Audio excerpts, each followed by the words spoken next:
weld it to the axle, and it makes for a super nice, easy way to strap down your rig.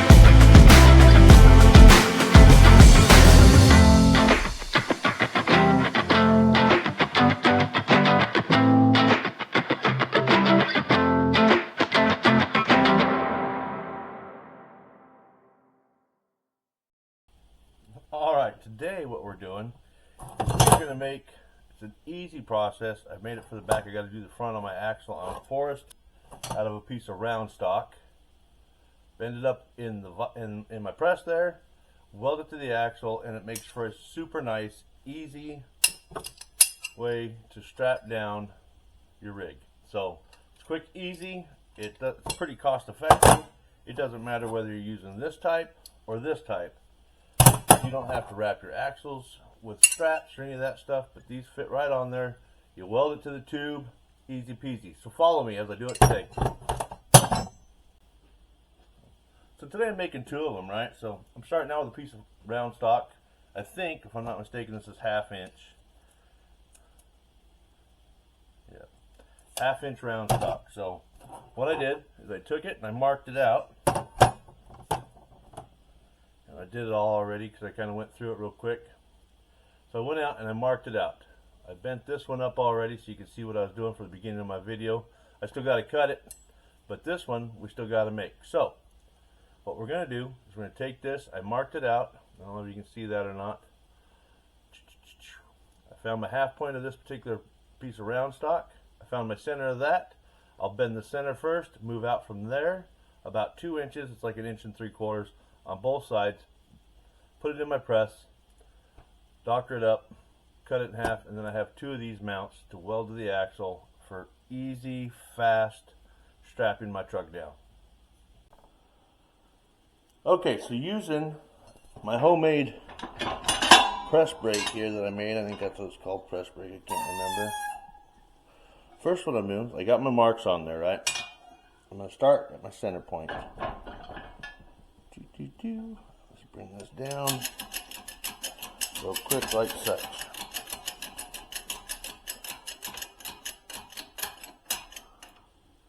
I'm going to rotate that 90 degrees right there. Make sure I'm more square. Okay, put that. Let me grab a square. I got a bunch of stuff at my feet here, so I'll take this square.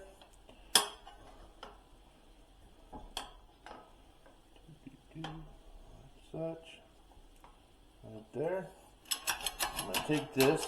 Now I'm not going to go all the way with this bend yet. I want to make sure I want to get it good and started. Put that down about like such. And you don't go all the way. This first bend on here, I don't go all the way. I just go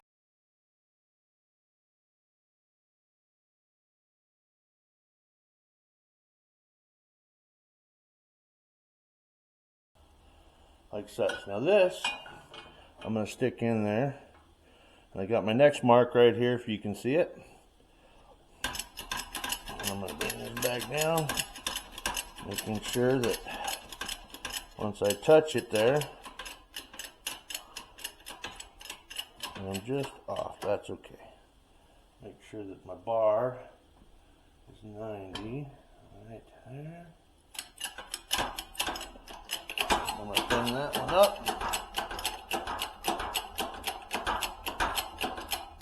Now these aren't a true 90 or even a 45 usually, so I like to go just a little bit and work into it. That way I don't have it kicking out all goofy and have to bend it back. So I'll do this one.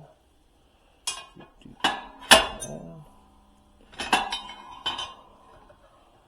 do the same thing here.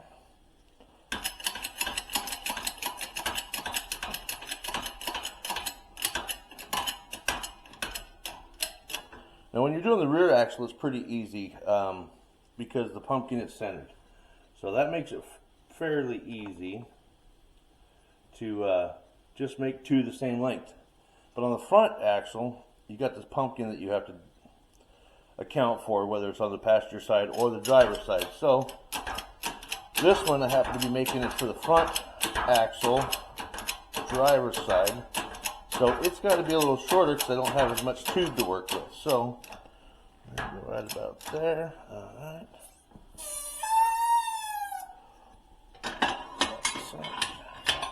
Alright, now, and you can see that I'm off.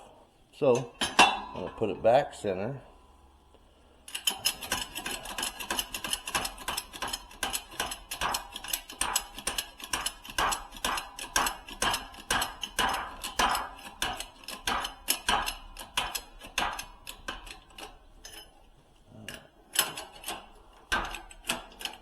Now we'll bend that down. And what I'm watching for is this part right here to become 90 again, or I guess perpendicular with the ground.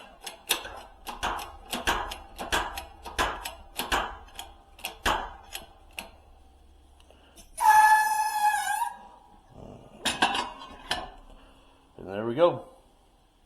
I mean, literally took me 10 minutes probably total laying it out, but this one's a little deeper, but this one's real shallow because, like I said, this one's for the driver's side. The pumpkin is, I got about 4.5 to 5 inches of tube here, so I wanted to make this one a hair smaller, but this is the average size one I make right here, and this one here. Now all you gotta do is cut it to length. Alright, so now I got it on my favorite tool, if you watch me at all, which is my horizontal bandsaw, because I can set it and forget it. So let that cut.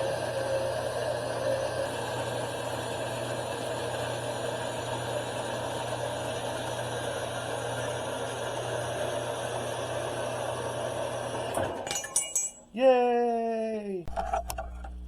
Alright, so my next step is I ground that flat. I don't know if you can see that on the camera or not, but I took a little bit of that bevel off so that it gives me a flat surface up against the axle tube. So that's your next one. So let's do that. Get both those, get the bevel, or take the roundness out, flatten it out there and there, so when you put it on that tube, it has a nice flat spot to sit. Okay, so as you can see, if you can hear me over my welder, so I crawled underneath here, and if y'all know, I hate crawling under shit. Alright, so this is what we're going to do. Going to weld that bad boy just like such. And then we have a nice place to put our straps on for tying it down to the trailer.